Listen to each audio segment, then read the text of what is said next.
Okay, let's do a very quick overview of the temperature chapter. Right, this is not a very long chapter. When you revise for this, you have to put in effort to memorize quite a number of things.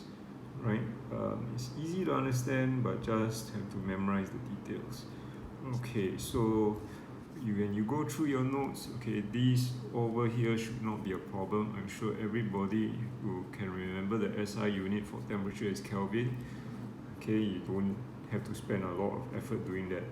Okay, but the thing you need to put effort in are the things which I put a star next to it. Like for example, in thermometers, they all have contain a substance which we call thermometric substances. So what are thermometric substances? This you have to remember very well. Okay, they are substances whose physical properties vary uniformly and continuously with temperature.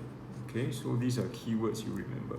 The physical property, the substances physical property vary uniformly and continuously with temperature. Right, so memorize this definition. Right, it's always good to memorize a definition rather than try to use your own words, because when you use your own words, you tend to leave out things. Okay, so for various thermometers in this table, you will have your various thermometric substances.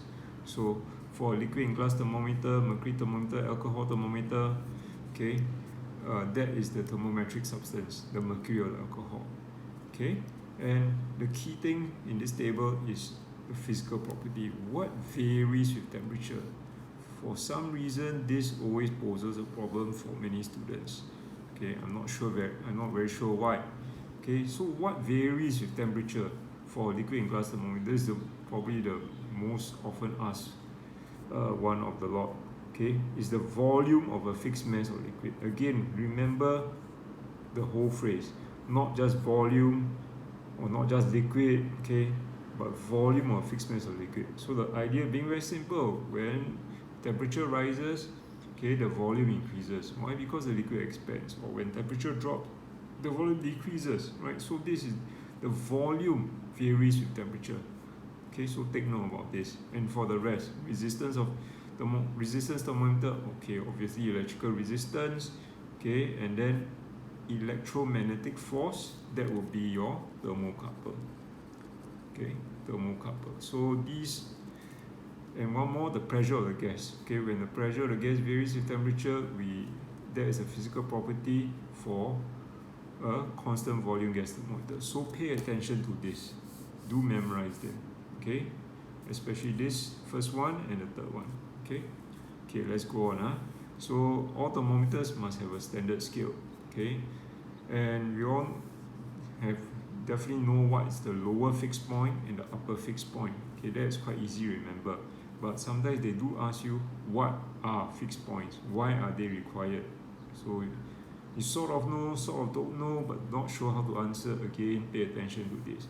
So fixed points will always be same under any conditions, so that they may be readily obtainable and reproduced. That's why we have a lower fixed points, easy to get. Why? Just put the thermometer in a funnel filled with pure melting ice. And the other fixed point, the upper fixed point, put the thermometer over boiling water, right? So these are easy to obtain fixed points. So once you obtain these fixed points, you are able to get a scale. So again, pay attention to this, right? Pay attention to the two diagrams, how to draw. If you need to be asked how to draw these two diagrams to set up experiment to find the lower and upper fixed point, pay attention to this. Okay, and next page, then how do you actually calibrate, okay, construct the temperature scale, right? Step by step. When you're asked to explain, go step by step, right? And then when you calibrate the time, okay, you can remember this formula. It's not really a formula, you're just basically using proportion. So that's about it for the chapter of thermometer. The rest of it is a lot to do with calculation. They normally ask calculation questions like what you have in your notes like this. Okay, you can use a formula, or you can use proportion to solve your questions, right? Or even for thermocouple, okay, you don't need to know, okay, how to draw a thermocouple setup, actually how it works, but you will need to know how to calculate the temperature at certain points, right? So example like this again. So again, a lot of this is using your math skills, right? It's not too difficult, right? Yes. So one approach sometimes you might want to use if you find some problems solving questions like this, where they ask you to determine the temperature at a certain length. Okay, draw a simple diagram. Okay, draw a simple diagram, mark out what you know, and then from there use your math proportions.